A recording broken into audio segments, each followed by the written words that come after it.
It is time for our preseason future bets. We have over 30 of them for you. Well, actually, I don't know because some of ours might overlap, CD. It might overlap. It don't So matter. It don't matter. CD has 10. I have 22. Do I have a problem? No. I was just on a lot of these early. All right. And I dropped a lot of these on the show. Okay. When they had value. So, um, unfortunately, CD, I mean, you were a little bit late to the party, but you still found value in a lot of places, I think.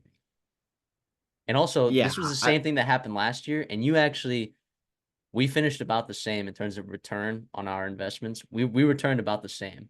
So both in the green, by the way. We should be mentioning that before we talk about. And yeah, secondly, it is betting, and so like always, bet responsibly, bet smart. Don't bet money you don't have. And as always, shop lines. Those are our rules on the show. yeah, you have to. Don't get mad at us if we're missing. Don't bet money you don't have and shop lines. That's what we like to tell you guys here. Have fun with it, man. It's college football. College football is back. We got futures. These are fun to be able to watch and progress throughout the season. We do a ton of research for these teams. If you haven't checked out our previews on all Power Four teams in college football, go check those out because we do a ton of work on them. That's good work.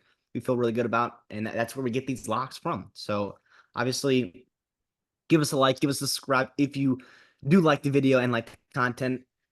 That would be awesome. And without further ado, I think we should just get into this because I know we got a lot to cover, and I know you guys are hopefully going to enjoy this.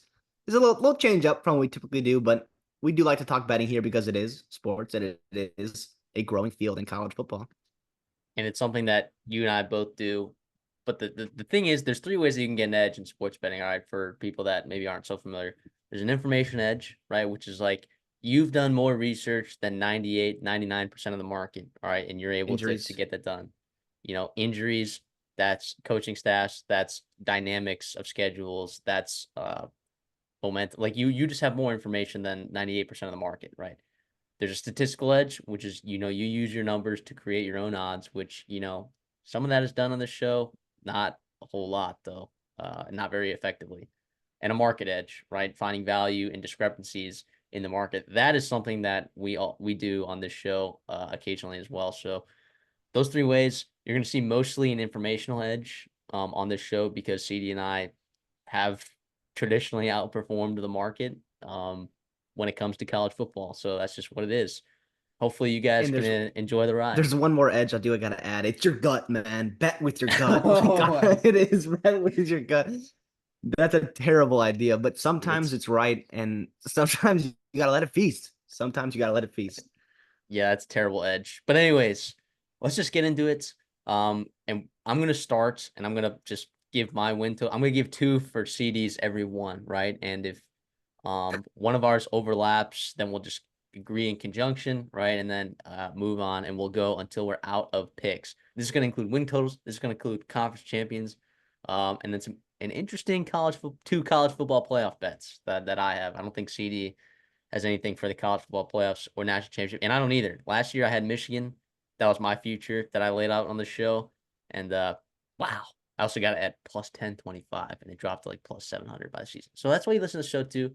And we're gonna give some of these numbers, and I will still say these numbers right to remind some of you, even if they have moved, that most of these have already been out on the show if you've been listening, right? If you've been listening to the show throughout the past, look, I'm gonna say it. You could have gotten Virginia Tech plus 2,000 to win the ACC back in May if you listen to the show. You could have, and now it's not too late to join the show. I'm just saying this is why this is why you should be watching the show consistently. All And right. following on Twitter because we'll have Dawson's Diner, I think, going this year again, which the Twitter picks struggled last year at times. Yeah, the Twitter But picks did, but the show picks, if you just follow the show picks, you were way in the green, like way in the yeah, green. So, yeah, listen to the show.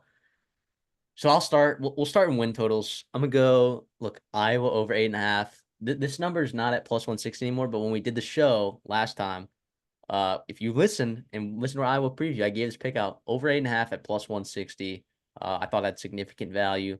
Yeah, you might be looking at like, oh, you can get it at 8, at some other places. But if you did the math, right, like I did, plus 160 at 8.5 is actually more valuable than some of the other lines you can get at 8. So, and that was on FanDuel. It's at plus 152 right now. I think it still has value. Again, I don't have the calculator in front of me to actually tell you if that's actually a market value right there. But yeah, Iowa over 8.5. I think that this is just an incredibly good football team, and I think the schedule benefits itself as well. I think you play some tough games, but I think a lot of those tougher games, you get some of them at home. I think this Iowa football team can win 9 games. And I think the offense with um uh Tim Lester, sorry, at the offensive coordinator position, I think is going to be vastly, vastly improved. Um, and one more number that you could have gotten, you can't get anymore, guys. I'm sorry, but I don't think it has significant value, but I think it could still have value because this team is pretty terrible. That's Georgia State under 4.5. I got that at plus 113. I believe that number is actually at minus 135 now. If you listen to the show, I kind of teased that a little bit back in June when I actually got that number. That's not the number anymore, but I do think minus 130, minus 145, if that's what the number still even is at. Um, Let me check really quick just to make sure that I'm not spoofing you guys over here. Gosh, my lines thing's not working right now. But last time I checked, Georgia State was at under 4.5 at minus 135. You can get it at oh, not that number. You can get under 4 minus 105. You can get under 4.5 at about like minus 150, 152. Yeah, I don't think that has any value anymore. But I'm just that's there though to remind you guys that you should be listening to the show throughout the summer because we do tease stuff every once in a while. Yeah, that's right. I'll go with one. I think we're both on, and that'll be Vanderbilt over 2.5. And I know what you're gonna say. It's Vanderbilt. Damn it, it's 2.5. And the odds, I know it's not ideal. It's minus 200, but hey, I got it that at FanDuel, and I feel pretty good about throwing a triple unit on it because the return's not ideal, but I'm just gonna tell you three names that are on their schedule. That is Alcorn State, that is Ball State, and that is at Georgia State. And they are kind of in good spots in terms of where they are on the schedule. That I feel pretty good about taking this line. And you tell me that maybe they upset a team in the SEC, which they do have a tough SEC schedule. It's a really tough SEC schedule. Um, I'd be happy too, but yeah, it's just 3 wins against much inferior teams. And I do think this Clark Lee team is not terrible. They're going to have an identity and they're going to be one of those football games, I think, pretty comfortably. That makes me feel really good about going over 2.5, even swallowing all that juice. That's right, though. Yeah, I got it at minus 184 a while ago, and I think we talked. Did we talk about it on the show? I think we might have. I think we might have hinted at it a little bit, but yeah, I still think minus 200 has some value. The issue with that though, guys, is if you are going to lay something at minus 200, it's not a great return, right, for something that's going to be sitting in there for, however long. Uh, but think about it this way, right? In the stock market, okay, if you put your money in the stock market and you expect a 2% return on average, right, for 14 weeks, that's pretty good, like that's pretty good. At minus 184, I saw that it was probably about a 2%, 3% edge on that. So I laid it at minus 184. I still think you're fine taking at minus 200, especially if you just like doing this recreationally. I think over 2.5 is a fantastic play for all the reasons that you said. Also, the coaching staff is upgraded as well. You add Jerry Kill as an analyst, which do not sleep on that hire at all. I think he's a fantastic coach. We both agree. Chris is a Minnesota guy, can also confirm that as well. I also think Clark Lee calling plays on the defense is a big deal. I think you still have a lot of pieces on that defense, especially in the back end, back seven, that safety and linebacker position. And then also on offense, I think Diego Pavia can make enough plays to where you're going to have an edge against those G5 teams, those FCS teams that you're going to be playing against. So I'm with you all the way there. Vanderbilt over 2.5. All right, let me throw out two more for you guys. This number, and we've been pounding this team since May, since June. Actually, back in April, we actually talked about their schedule and why it's so beneficial. Virginia Tech over 8.5. You can't get it at plus 142 anymore. All right, where I got it. Okay, but you can still get some pretty decent value, I think, with over 8.5 because it is plus money. It's at plus 116. I don't. That's obviously not as good value as getting it at plus 142 because you know on the show we are sharps. The line moves when we take teams, so that's just what happens. But yeah, over 8.5, I think is a great play. For the same reason, I'm gonna package that with Virginia Tech to win the ACC at plus 2,000. I'm only saying that you shouldn't take it at plus 1,000. All right, you shouldn't do that. I don't think that's any value at all. But I'm only saying that because maybe this can entice y'all to listen to the show over the course of the summer because this was a pick that we dropped back in May. Might have been April actually, but I think I actually took it in May. It was at plus It two. was when it was when Colin Schlee committed. It Yeah, it was when was, Colin Schlee committed. that was Because the no, the tipping point. reality is you're taking the over and you're taking different things. To me, it just solidified so many good things. And I didn't take it like you did. I was kind of the guy behind the ear. Take it, take it, take it. I know you were behind them too, but Constantly, it just signified so many good things about the way the program is heading. The ability to identify a need and to fill it with a quality player like Colin Schlee at backup quarterback, similar play style. I know it's not a ton. It's a backup quarterback, but first of all, it gives you a very high floor. I think if Correct. something happens to Drones, and secondly, too, it just the little things are being happen. The little things are being done right at Virginia Tech, and we haven't seen that in a long time. And to me, that was just so refreshing to see. So exciting what the future holds there. Yeah, it was awesome. We texted, we're like, Colin motherfucking Schlee, and it was it was we felt pretty good about Virginia Tech. Yeah, and the schedule is an absolute cakewalk. In the ACC, sure you draw Miami on the road, but honestly, if there was a high level team you want to draw on the road in the ACC, it's probably Miami. You get Clemson at home, which I actually really like them to win that game. And then the rest of your schedule in the ACC, look, it's Virginia, Duke, Syracuse, Georgia Tech at home, Stanford, I, and then you're out of conference. You're playing Vandy, Marshall, Old Dominion, right? And Rutgers at home In though. Rutgers, yeah. So I really like this team. This team shows a lot of promise last year. It benefited from an easy schedule last year, right? So I don't want you to think that this is a team that can actually win a national championship and like be a legitimate um it could be a playoff contender, but it's not going to compete at the top level of college football. But getting to 9 games with this schedule, I think is very doable, and getting at plus 142 was a little nice extra treat. So those are my two bets. Yeah, I'll go UCLA under 4.5. I got that at Yep, plus with you. 118. Me And I know too. Matthew's on that too. I think that schedule is brutal. We talked about the different travel logistics that are going to be happening in certain conferences like the Big Ten and like the ACC. And UCLA is no exception. Not only do they go to Hawaii, which I guess is a much shorter flight from LA than most of the country, but still, it's still not ideal to do that. And oh yeah, out of conference, you also go. You got at LSU, and then your in conference schedule is brutal. 4.5 to me. 4 wins is a solid year, I think, with this roster and the schedule. Year one under Deshaun Foster. 5 wins would be, I think, unbelievable. I think I feel really good about them going under. I worry about the defense. I worry about how, some wide receiver cores on their schedule can really take advantage and be looking good against UCLA. But yeah, even at the end of the year with Fresno State, Jalen Moss, Mikey King, that's not a surefire lock. And especially after a stretch where you're getting beaten up by Nebraska and Iowa, you got to travel to Washington on a Friday night. You finish with USC, and then you got to play Fresno State, get up and win that football game. Even if they're at 4 wins going into that stretch there, I still don't know if you can. I wouldn't be surprised if they do lose that game, that Fresno State. And so, yeah, I feel pretty good about that under there. And I got good value. I love the plus money on it. Yeah, I think so too. You can get that number at 5 as well. At minus 135 is the best number that you can get it at 5. I think technically taking it under 5 at minus 135 is better.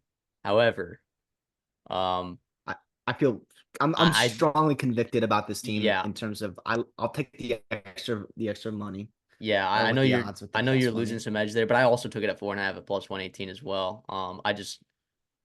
I thought of it, I guess, as an alt line. Like the wheels could really fall off the wagon for this UCLA team. So I'm 1 billion% with you there. So I guess two picks of mine. I don't know if you share any of these, but Miami over 9 at minus 125. And you can get that number still out there. I think that's a really good number to get Miami at. Yeah, sure, you can take over 9.5 at like plus 138, but I think the values in taking it over 9 at minus 125. I think their schedule is beneficial. I think this is a very talented team. I wouldn't have a problem if someone took Miami to win the ACC, if someone that took them to win the national championship, someone took them. Like, that's the kind of team that I think we're talking about with Miami, where we're starting to grade them on a different curve based on the talent that they have on their team, right? And the reason why I'm not taking them to win the national championship or win the ACC is because, look, there's a couple games that Mario Cristobal himself can find a way to lose. Okay, that can't happen, but he can do that. I think, like with this schedule, I think he can do that twice and still hit 9 wins. Right now, I'm just hoping that he improves to some degree. A little self reflection time for Mario Cristobal, and I'm hoping that Miami can get the double digit wins here. Miami over 9 at minus 125, and then also Alabama over 9.5 at plus 120. Yes. Are you on that as well? Yeah, I love it too. You talk about it though. I'll add anything to it. I feel really good. And I feel really, but that number's still there, by the way, on DraftKings. You can get that plus 120. yeah. Listen. First of all, I do want to backtrack to your Miami point. Listen, I thought about that too, but I see too many road games, and that does concern me just a little bit. In terms of how is that staff going to have them ready to play, even across the country against a team like California and also Florida week one. To me, with that Florida game in week one, and that's going to be a close game.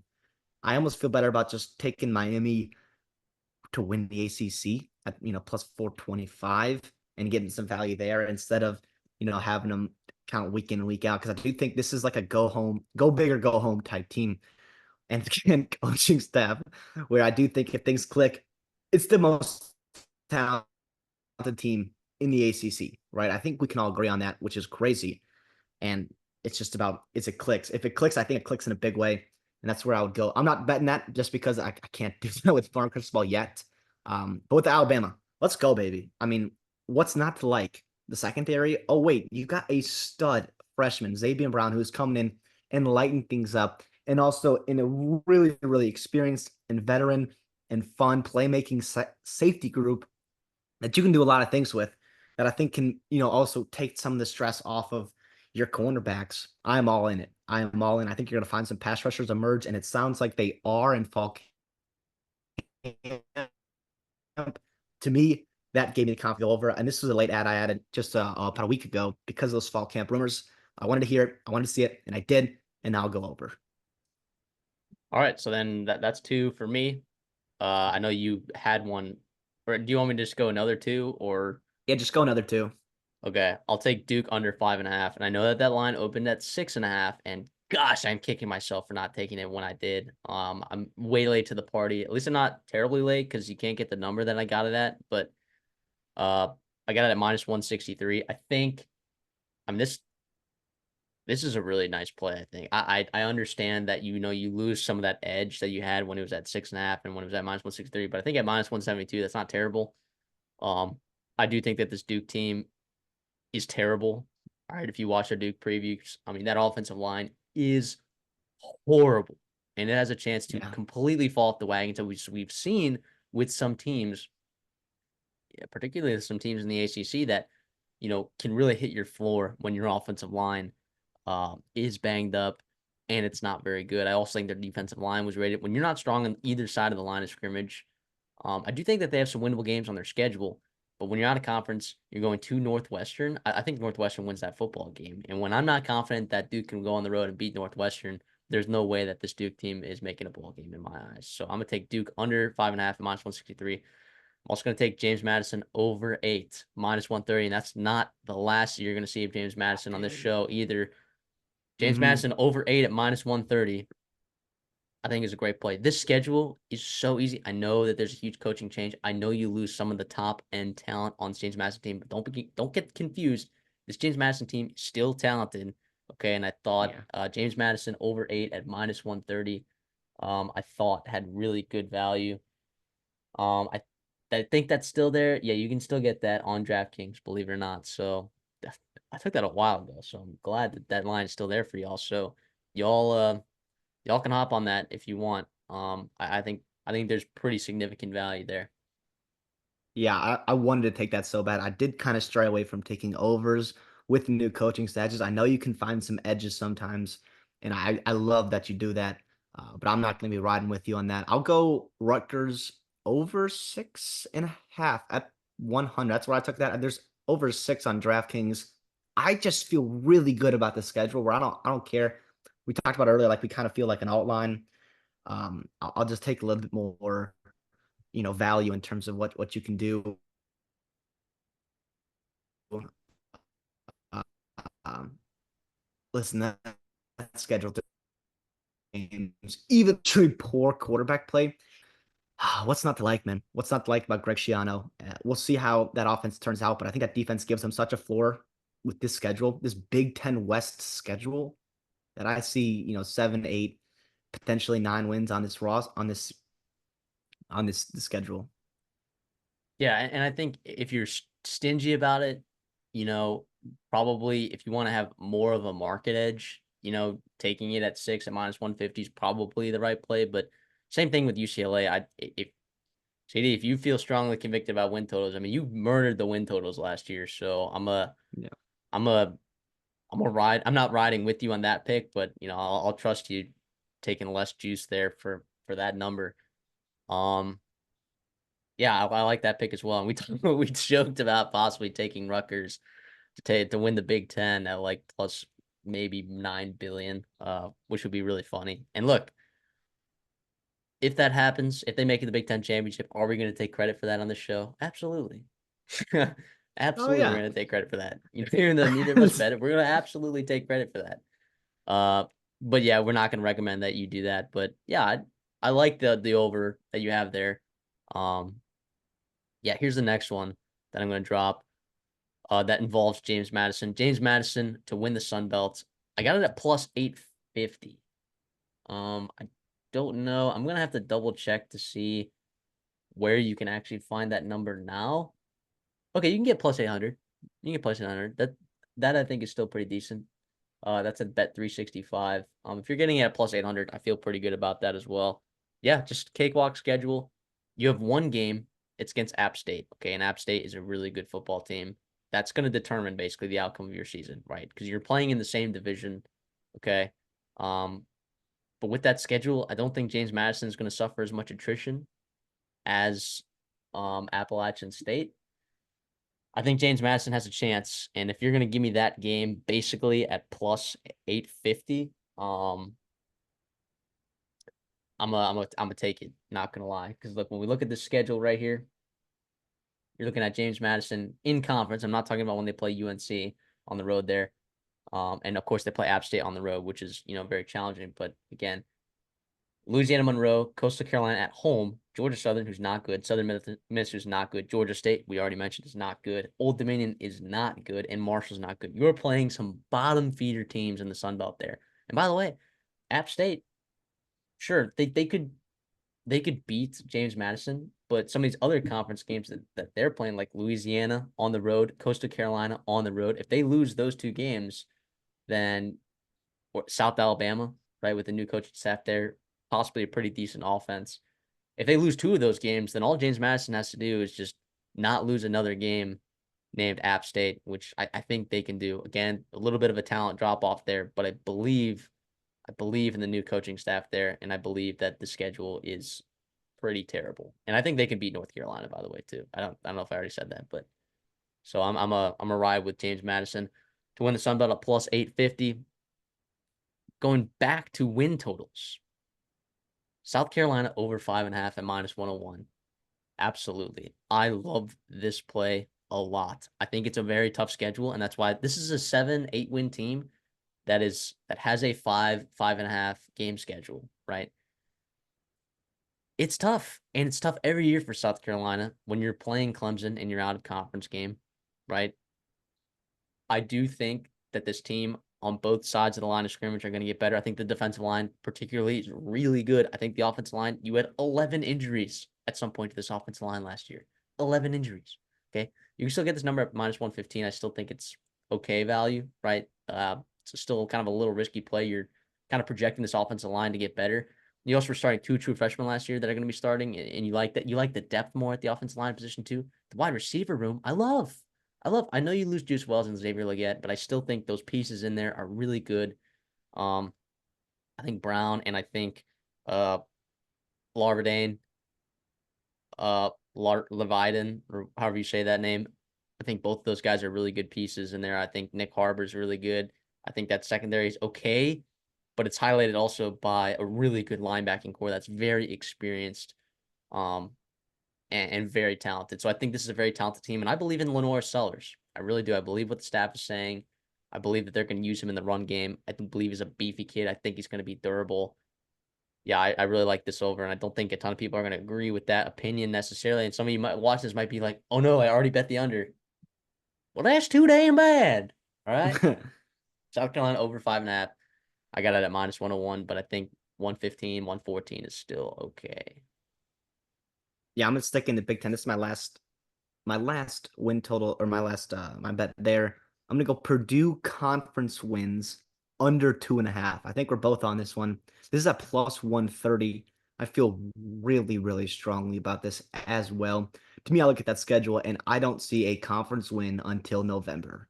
And then it is November and a lot can happen. Attrition. I do not feel good about the depth of this team in certain spots. Particularly the You got offensive to line. beat yeah, and in that November schedule, by the way, you have Ohio State and Penn State as well. So that means you got to go 3-0 against Northwestern, at Michigan State, and at Indiana in November. Yeah, plus money. Where's that coming from? I think this is an absolute edge over the. This was a unit and a half for me with yeah, I got that on DraftKings at +130. Beautiful. I love that. I'm with you all the way. Yeah, when we were talking about that, we actually talked about that on the show. Because we were talking about possibly trying to outline this, and we talked about live while we were recording the Purdue, and then we went on and kind of dove into it a little bit afterwards, and we are like, yeah, this is actually Yeah. some serious value that I don't think a lot of people in the market see that bet, and that's the reason why it hasn't moved a lot. But yeah, that's a bet that I really like. Kentucky over 6.5 at -114. I love. Okay, we talked about how we love this Kentucky football team, kind of top from bottom, right? I like what they kind of have everywhere. This is kind of a Brock Vandagriff pick as well, right? If you are taking the over on Kentucky, you are believing in Brock Vandagriff and what he can do for this offense and getting the football into place. Because honestly, Devin Leary didn't do a good job of that last year, putting the football in some of his guys around him hands, right? Now Ray Davis is gone at that running back position, and he was so explosive for you, and you caught some wins, particularly against Florida, because they just couldn't tackle him. They couldn't fill their gaps. But this Kentucky team, I think, is really good. And I'm going to stick in the SEC and take Tennessee over 8.5 at -155. And I think both of those numbers are still there. Um, I'm going to double check that for you guys, but kind of a similar reason for Kentucky. But I think Tennessee is going to be favored in about 10 games this year. And I think this is a pretty good football team. I love their offensive line, which is huge. And I'm a Nico believer, and I believe in that wide receiver core. I also really believe in that defensive line and what they can do in causing havoc on opposing quarterbacks. So I'm a lay the -155 juice with Tennessee. And you can get that at, well, I guess it's at -170 now. Yeah, I don't know if that's still value. Um, Again, this has been bet up quite a bit. It might be more valuable to take it. No, never mind. I was gonna say 9 at -110. Nope, not even close. Yeah, you're gonna like if you're gonna bet the over, you still got to get it at 8.5 at -172. But that's a lot of juice to catch there. Honestly, sorry I didn't get that out to you guys a little bit sooner, but I don't know. Well, I'll keep it on the docket there. And then Kentucky, I think you could still get it at the number that we're talking about, which is -114. Um, oh shoot. Sorry guys, just little technical difficulties here. Do you have the lines in front of you right now? Yeah. What do you need? Kentucky over 6.5. Yeah, it's the best one is at -105. Ooh, over 6.5. Yeah. Ooh, guys, hop on that. I'm telling you. All right, here we go. Do you want to go? I still got four more win totals, one more conference champion, and then one more college football playoff bet. Yeah, I got five more, so I'll rip some here.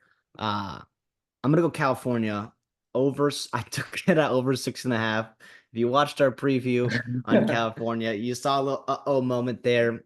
Listen, I just feel, and I don't even mind that I messed it up. There was an over 6 at plus 100, which is better value, but I feel really good about over 6.5 plus 146. Still, you talk about a team that supplemented super well in the portal. Remember, this team had a top 20 portal class right there next to South Carolina, who are high on Louisville, USC, Oklahoma. Like, that's right where they are, by the way. That's California. That's Justin Wilcox's California. I know the schedule is interesting because of all that travel, but hey, the other teams, you got Miami, NC State, Syracuse. These teams got to travel to you as well. I feel like they did a really good job hitting on their portal guys and supplementing them with damn good returners like Jay Knott, like Noah Williams, Craig Woodson, right? So it to me, this is a pretty darn good group and something I feel good about. Last year I was on the under and that did not work out. I'm not making that mistake again. Give me Justin Wilcox over 6.5 and what they can do there and going 8 plus wins and going back to a bowl game. Let's go. Let's go, Justin Wilcox. But yeah, 6, you feel really good about that. I do not see this team as a 5-win football team, especially with that schedule. A couple winnable out of conference games, even Auburn, too, who I like Auburn, but I do think, I mean, we watched them play last year, right? California was a quarterback that could throw a forward pass away from winning that football game. And I think they have two this year with Mendoza and Rogers. We'll see who gets the start. I don't care either one. I think they're going to make each other better. And you also have insurance in case one of them goes down, that you do have a quality back quarterback you do like. The whole adage is you have two quarterbacks, you have one. I don't believe that, especially when betting overs. I feel really good if you've got multiple quarterbacks. Give me California over 6.5 plus 144, 146. Yeah, I like that. I mean, look, educational time for the betters. It's CD. We talked about it on the show when we recorded the other day. It was a mistake. Taking it at 6 at plus 100 is significantly better value. But look, when CD has a conviction, CD has a conviction, and he's, I mean, killed win totals in the past. So that's a guy that y'all need to trust when he has a conviction about a certain team, and he feels that way about Cal, except Baylor. When he feels certain convictions about Fucking Baylor, Baylor, man. do not listen to Christopher when he has takes about Baylor, but everyone else you can. All right, so I'm gonna go here and take. Well, look, and I'll explain one way to look at this, and then I'll uh explain another way that which you can bet this. Louisiana Monroe under 2.5 at minus 160. Now you can take that bet, right, and just watch Louisiana Monroe crumble and burn. Oh, Or you don't here's even what you have can to do. watch, man. It's Here's what you tough. can do. Okay. You can watch them. By the way, their week one game against Jackson State, there's always a team that loses to an FCS team, an FBS team that loses that. That's on the radar. Okay. That is It's a definitely JUCO on the radar. football team. It's a whiteout game for Lou Monroe. They might need it. Okay. This team is horrible. It is garbage. And Brian Vincent is taking over one of the worst athletic departments in the entire country. And I think, at New Mexico, he was able to run the ball very effectively with them. But I also think their offensive line there was so good. And that was reflected by Power Five teams basically plucking and taking all of those offensive linemen from New Mexico. Um, both of those tackles there, I think that offensive line and that running back are all playing Power Five football right now for a reason. I think the talent there was significant. I don't think this team has any sort of talent at all. And they also have the hardest draw in the Sun Belt of any other team. Okay. So their schedule looks like this: Jackson State. And look, if you after that Jackson State game, even if they win that game, okay, instead of betting under 2.5, you could also just start taking opposing team money lines, right, and just roll that over from every game. So take the money line, UAB money line in that game, right? Then roll that over and take the money line Texas against them, and then Troy, and then James Madison. Southern Miss is an interesting one because it is homecoming that week. I don't think Southern Miss is a great football team. I think they could get Southern Miss there, but at South Alabama, at Marshall, Texas State, Auburn, Arkansas State, and Louisiana, none of those games, Louisiana Monroe will be favored, or they will obviously not be favored, probably in any game aside from the Jackson State game, all year. Maybe UAB, depending on how UAB looks week one, but yeah, this is a team that's pretty terrible. And if you don't want to lay the 160 and you want a more exciting bet, I'm probably going to do this also, but just roll over money lines. from every week. So I'm excited to do that. So I mean, you probably don't feel as strongly about this play as I do, but I will be definitely rolling over these money lines week to week. Well, first of all, it's a fun one too, and secondly, yeah, you want we like Brian Vincent. He's a fun guy, but it's gonna be a tough year, I think. And you won there. It's a bad, bad, bad football team, and the depth is just not there either. Yeah, it's tough. I'll give you one here. Georgia Tech over 4.5, and I got I'm looking at -142. I feel much better about that than at the 5, where those lines are. I feel like that's much more value there. I look at that schedule. It is a brutal schedule, and like some of the teams we've talked about, where this is a 6 to 7 to 8 win football team, and they have a brutal schedule. It's always going to be brutal when you have Georgia, right? And you're out of conference, but you also get Notre Dame too at that neutral site at Mercedes-Benz there, along with Virginia Tech on the road, along with a couple of conference contenders like Miami and NC State. To me, you make your money early in the season. I'm looking at Georgia State. I'm looking at Syracuse. I'm looking at VMI. I'm looking at Duke and UNC. I think those are all games that you should win. And that's 5 wins right there. Boom, boom, boom. You feel pretty good about that. And you can also, this team is dangerous and explosive to sneak one from Florida State in Dublin, maybe, right? You're looking at Virginia Tech potentially on the road, even Notre Dame with their schedule. So, yeah, I feel pretty good about taking this over, even with some of the juice. Let's go. I like it. I like it. Something you're not gonna like right here. Minnesota under 5.5 at -120. I'll hold my breath. Well, let you explain. Let you explain. Well, look, this Minnesota team in the front seven is pretty not great, and I think you can agree with that, right? Jaw Joyner is a bright spot. Cody Lindenberg, when he's healthy, is potentially a bright spot. Okay. Yeah. But everywhere else on that front seven is not good. And in the Big Ten, when you're not good in the front seven, it's tough, right? And you lose a guy like Tyler Nubin in the secondary, who was a very important piece for you. Maybe not in the Illinois game when he led up that game-winning touchdown, but God. he was a And very good Northwestern football. too. Yeah, he was a very good football player. I feel okay about the corners, right? But Darius Taylor, that hamstring injury lingering, I mean, that is a huge problem. I know we talked about this running back room being incredibly deep, but I think, Darius Taylor is a different level. I mean, that offense relied on him when he played. They relied on him in those games where that offense wasn't moving.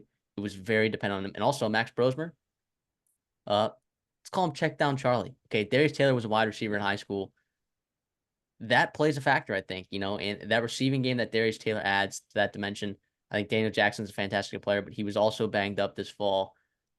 I don't see any of the rest of this wide receiver room as being very impressive. I don't think the offensive line is okay, I think. I think that the staff feels pretty good about that, and I do as well. But I think the schedule is pretty tough, and that was reflected. This number opened at 4.5, and it got bet up to 5.5. So I'm ready to hop on the under now. Now it's at 5.5. Yeah, I think you make some good points there. I do think there are concerns defensively. First of all, you're replacing Joe Rossi, who's off the Michigan State. Interior defensive line depth and stopping the run is going to be an important thing to let your pass rushers like Anthony Smith, like Danny Strigow, and Jaw Joyner really get at the quarterback. But you have to earn the right to rush the passer. I'm with you there. I do think there's some guys that are key pieces that have been dealing with injuries, not only this year, but also their career. And that's something that Minnesota doesn't quite have the depth at certain spots to take advantage of that. And like they need stars, they need playmakers, and those guys need to be in the lineup and healthy. Listen, I don't hate it. I don't know if we'll make a bowl game. I feel pretty good about it, but we'll see what happens. You know, week 1, I think you're gonna learn a lot. Who's healthy, who's not, how that offense is looking. Can we tackle? How do we replace Tyler Nubin? All the stuff you brought up. Hope you're wrong. I really hope you're wrong, but I guess it remains to be seen. In a little bit more positive note, I'll go Cincinnati over 5.5 at +100. Give me that. This was a team I was thinking about taking it back when we were doing our previews, and Dante Corleone was hurt. Or he had the blood clots. He had that little scare. It sounds like he's going to be playing for them, and to me, that gives you the absolute confidence because we were going through, and it's like, well, what does this team need? Well, they would kind of like to have a interior presence, and boom, you get Dante Corleone back, who is one of the best in the country at that. I feel really good about what they can do, even overcoming some potential coaching malpractice from Scott Satterfield. I think the tight end, I'm sorry, I think the talent is pretty good with Brendan Sorsby. I think the wide receiver core is fine. I like their line.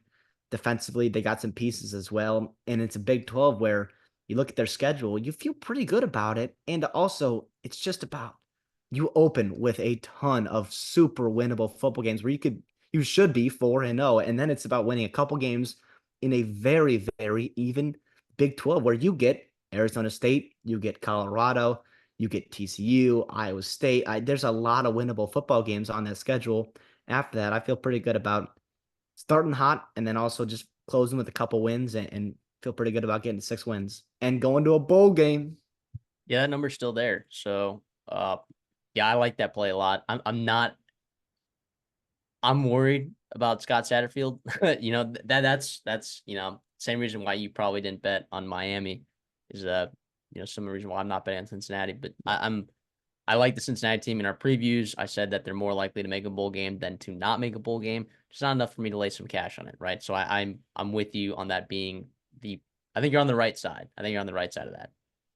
Uh, I'll give two out because I don't know how many you have left. Missouri over 9.5 at plus. Is that 146? Is that number still at? Um, yeah, yes, please. I know. Yeah, it's still at 146 on FanDuel. I know you lost a crazy amount of pieces on the defensive side of the football. Okay, I know you did. I still think there's some talent there on the defensive side of the football, and I think they're okay with what they have there. Offensively, they're going to be nuclear. All right, and this schedule plays out to where they can win double-digit football games. Right, they might not be favored in all of their football games that they play in this year, but Missouri's schedule plays out in a very favorable fashion. All right, you're out of conference. You're literally playing Murray State, Buffalo, Boston College at home. Um, and then UMass later in the season. I mean, that's the easiest out of conference schedule for any SEC team, right? And then the SEC, sure, you draw Texas A&M on the road. You actually might not be favored in that game, and Alabama on the road as well. You might not be favored in that game, but you're going to be favored in just about every other game, and I don't think you're going to have any sort of attrition in that out of conference game. So I'm not taking this at anything like less than plus 140, but if you're gonna give me that, man, at that sort of juice, yeah, sure, it's a little bit risky, and that's why that number is at what it's at. But I'll take it at plus 146, nearly plus 150, right? So I feel pretty I feel pretty okay about that. Yeah, no, I don't hate that either. And then the other Uh, pick, oh, yeah. sorry, I'll let you finish it. No, you go, you go, you go. Well, I was saying the other pick that I'm on is SMU under 8.5 wins, and I believe that's at minus 128. Hopefully, you can still get that number at that. Um, yeah, just about. I don't know what it is on BetMGM. I don't have that pulled up, but you might be able to get better value than minus 128. But yeah, this SMU team, I think is okay. I think their schedule is very easy, and that's why I think this number is at 8.5. But I also don't think that they have Power Five talent across the board, and I also think this offensive line is a concern. You lost a couple of very valuable pieces on that offensive line in the portal. And that defense, I think, benefited from turnover luck and schedule last year, and I think was, maybe a little bit overvalued in the power ratings last year. And I think the same thing goes again for this year. So I'll take SMU under 8.5 and Missouri over 9.5. One at some juice and one at significantly high plus money. So I mean, I don't know. Are those two crazy picks? I know you kind of looked at SMU schedule and you like SMU schedule a lot for them, but I'm just not I'm not sold that SMU is a Power Five football team yet. No, Power I'm Four. with you. I think it's a pretty easy schedule. It's an absolutely easy schedule, but I think there's a lot of losable football games, just as there is winnable. We'll see how the depth holds up on that offensive line. Yeah, I'm still concerned about that too. I got a couple left, and they're all conference championship winners. My first one is going to be Clemson to win the ACC at plus 375. I know you don't love Clemson. I know you're worried about Cade Klubnik. I know you're worried about that offense, but listen, that defense, damn it, is good. And I feel good about the receiving core. I feel good about the offensive line. Kate Klubnik year two with Garrett Riley. Let's do it, man. It is not now or never, obviously, for Clemson, but this feels like the time to jump. This feels like the time to do it. And even though you lose a really good player like Will Shipley last year, Phil Moff is a damn good running back. I know we can both agree on that. That tight end room is explosive. I see zero holes. I mean, except at backup quarterback, which is why I didn't take the over because of a team like Georgia in week 1 and South Carolina week 14. But that's why I feel pretty good in the ACC what Clemson can do. And if you're telling me it's, plus 375, to go, 6 or 7-1 with their schedule, I feel pretty damn good about that to at least get to the championship. And then you can hedge if you want once you're there. But I don't think I feel pretty good about, you know, going in on Clemson. And if I'm going to go in on it, I'm going to take them to win the conference. Yeah, I'm a similar spot as you and taking a conference winner, but not taking an over. In fact, on our show, in their preview, I actually leaned to the under if I was forced to take a side. But I think the value that I saw on this team to win the conference in Texas A&M to win the SEC, I saw them at plus 1900 to win the SEC. The reason why I think that that's a good value play is because look, if they go out there, and by the way, they're favored in 11 of their games this year. They're favored in 11 of their games. The only game that they're not favored in is Texas at home, and they're only it's like 3.5 right now is the line. If this team beats And it's Notre going to be Dame, buzzing there at home. if if this team and it's the ceiling schedule and the ceilings right of the schedule, you get your four main big games, and specifically in the SEC, your three big games in the SEC at home: LSU, Missouri, and Texas. That's why like the floor can also bottom out too, because this team has been pretty terrible on the road. And you play some good road teams in Florida, South Carolina, who I'm high on, and Auburn as well, which is always a tough place to play. But the fact that you get those tougher teams at home, right, and maybe those lesser teams, but still good teams on the road, that leaves your ceiling. You're basically your ceiling is potentially 12-0 with this team, 11-1. So that's why the ceiling is so high. Texas A&M to win the SEC. You can actually get it at plus 2,000 at Bet Rivers. Can't really get it at great value anywhere else. Valley, I think, has it at plus 1,700. I got it plus 1,900. I thought that was really good value. I really did. And I think they're going to be as physical up front as just about any team. I know their offensive line has some question marks, but size is not going to be an issue on this offensive line. So if you're worried about that, don't. Right. And also Connor Wigman, we've seen enough of Connor Wigman to where like I'm convinced that Connor Wigman is a top 3, top 5 quarterback in the SEC. No questions asked. All right. And I know people are going to talk about like, oh my gosh, if he stays healthy, he's had one injury, right? And in high school, right? Yeah, sure, he had a concussion in a playoff game on a cheap shot, right? And then just last year, he broke his foot. I mean, it was a clean break, had all the stuff done with it. Rehab looked awesome. He's looked great in spring, where he was getting healthier in spring. Looked fantastic this fall. Fantastic this fall. Yeah, and I just don't see any reason why that doesn't have some sort of value. Of course, at plus 1,900, you're not counting on that to win, 10 times out of 10, but I saw some value there, so I went ahead and took it. And the numbers moved Yeah, at most places, so I'm with you there in terms of go big or go home with this team. You mentioned the floor, you mentioned the ceiling, the difference between the two. it's Yeah, huge. I think if things go right, this team, I mean, we said, not once you've heard that, right, with this Texas A&M team, but I think it's different this year with the new staff. I think it's a lot different, and that talent is still loaded, and there's depth too. There's depth through the transfer portal. You feel really good about that. How many more do you got? I've got two more plays. How many you got? All right, I got one more. You can give one more, and then I'll give my last one, and we can finish off with you. All right, so I'm gonna go with the college football playoff bets. Those are my last two plays. Big 12 teams under 1.5 at minus 140. Uh, I don't know if there's.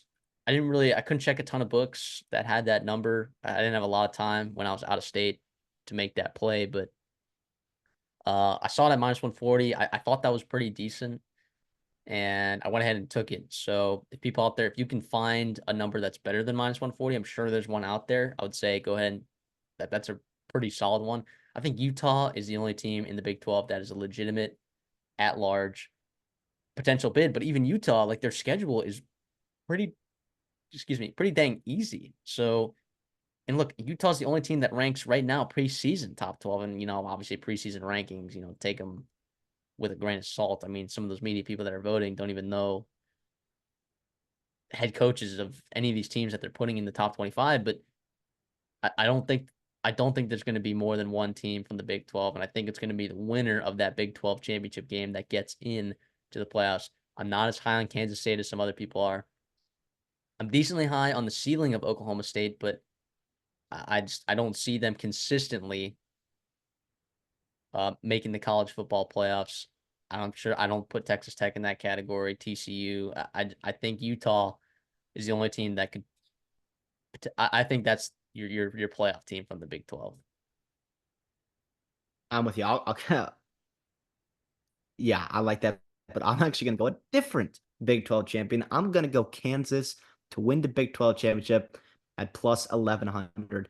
Here's what worries me before I get into the good. The bad is that you are playing at Arrowhead for most of the Big 12. That is not ideal because I do like last year we saw they had a good home field. They played teams tough at home. But I look at that schedule and I look at the out of conference, right? With at Illinois, you could lose that game and it still doesn't really matter in terms of your Big 12 standings. And also, I look at schedule and some teams I don't see is Utah, which we just talked about, Oklahoma State, Arizona. None of those teams that you're playing. And you're looking at some road games just against Kansas State and West Virginia. Everyone else is super beatable at home. And your other road games are Baylor, BYU, and Arizona State, three teams you probably want to be playing on the road if you are at the top half of the Big 12, just because it's more of a winnable game than most of the other teams in the Big 12. I feel really good about this team. A lot hinges on Jalen Daniels, which is why I didn't take their over. But I do like, go big or go home because I do think if he stays healthy, I do think this team is in the Big 12 championship. And that's a ticket I'll have at plus 1100 to be able to mess with in terms of hedging if whatnot happens. But their O line, I think they're putting it together. I feel good about the D line getting a pass rush with all the talent in that room. And that secondary is elite. It is absolutely elite. So that's why I feel pretty good about Lance Leipold and Jeff Grimes now coming in and what they can do offensively to pair with a pretty solid defense. It's just about the health of Jalen Daniels, which is why I don't love the over, like I said.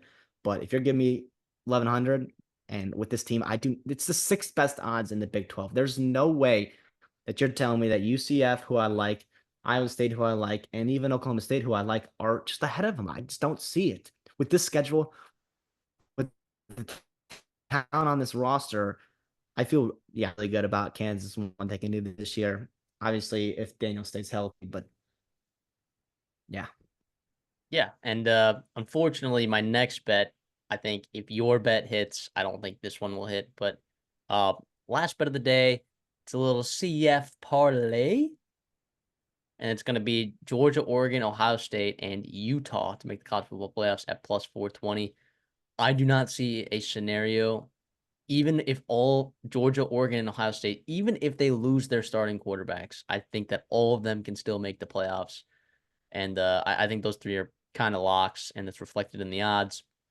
Parlay them together with Utah, and you're basically getting Utah to make the college football playoffs at plus 420. How about that? So I'm going to ride with that. I think that's a pretty decent play. I'm not sure, like, monetarily, yeah, obviously you could have gotten Oregon to make the college football playoffs at better odds. You can get it now, but so maybe it doesn't have the exact edge that you would like to see it, but I think that's a pretty decent play. So I'm gonna let that one ride at plus 420. And then obviously Garrett Green Heisman. But I don't recommend you betting that. So I'm not gonna actually officially put on the show. But if he does, I'm taking credit for it. So uh but yeah. Thank y'all so much for joining us today's episode with the week one previews, as well as a little preseason gambling. I think we put out it was close to 30 bets. It was close to 30. I think we put out like 28, 29 bets. Someone else can count it for us and put in the comments or whatever. But yeah, let us know what kind of bets that you're taking as well. Um, Also, before this game comes out, I already put out on Twitter, take Texas A&M -1 while you can on certain books because that line is moving pretty fast. But yeah, I mean, thank y'all for showing up. We appreciate y'all a lot. We love doing this. We're gonna have more bets for you guys weekly, which is awesome.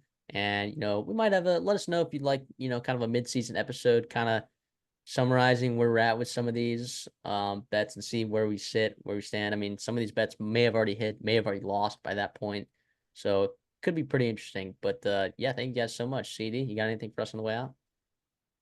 No, I appreciate you guys. Hopefully, you guys enjoyed. This is fun. One little change up from the offseason, what we've been doing. Excited to get back into it. Excited that we're actually talking about football. It's coming up right now, and excited to see these teams and what they can do. Obviously, I hope your Minnesota under hit does not hit selfishly on that. But regardless, so I think we had fun. I think there's some good value that we found here, and we hope you guys enjoyed that as well. We'll see y'all in the next one.